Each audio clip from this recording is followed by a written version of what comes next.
In this example, we're going to take a look at some restrictions on the domain. So we're asked to find the domain of this function f of x is equal to the square root of 4 minus 2x. And previously, we had looked at a couple of things that can cause our domain to be restricted.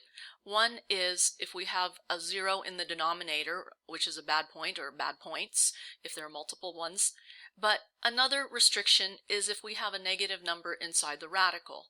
And so we are aiming to make the inside of this radical to be non-negative, which is the positive numbers and also 0.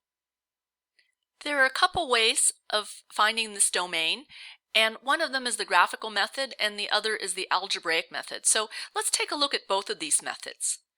For the graphing method, what I'm going to do is graph this function, and we had learned to do this type of graph using transformations. So the square root of 4 minus 2x we can rewrite by factoring out the negative 2, and so this is going to look like the square root of negative 2 times parentheses x minus 2.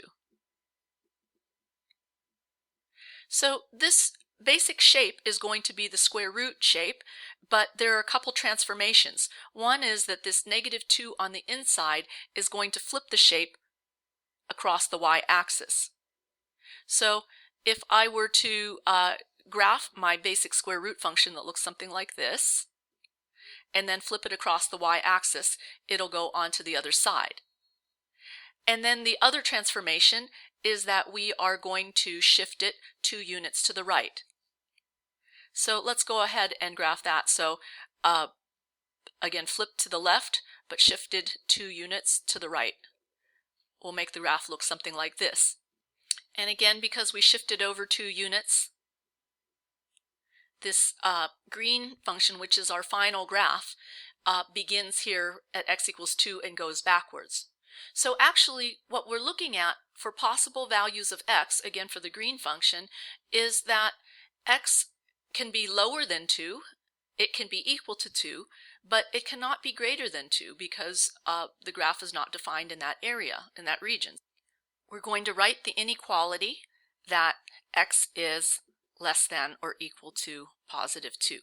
And we can write this in set builder notation, set of x's, such that x is less than or equal to 2.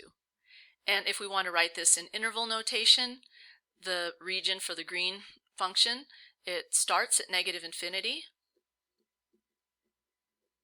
and it gets larger and stops at positive 2, which is included in the interval.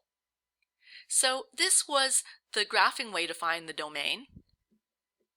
And we can also find the domain by using algebraic means. So if we take a look back at the function, we can again examine this interior of the square root, and we want that to be non-negative. So what we're looking for is that positive 4 minus 2x, again that inside of that radical, should be greater than or equal to 0. And if we solve for x here, we can add positive 2x to both sides, so we get 4 is greater than or equal to 2x on the right. And dividing by 2 to isolate the x, we get that 2 is greater than or equal to x. And when we switch the sides, we get x on the left, and then we have to flip the inequality symbol, so x is less than or equal to 2. And we can write this in set builder just by adding the set notation, the set of all x's, such that x is less than or equal to 2. And we can also write it in interval notation as the interval from negative infinity going up to 2 with the endpoint included. And if we compare the two results, you can see that they are identical.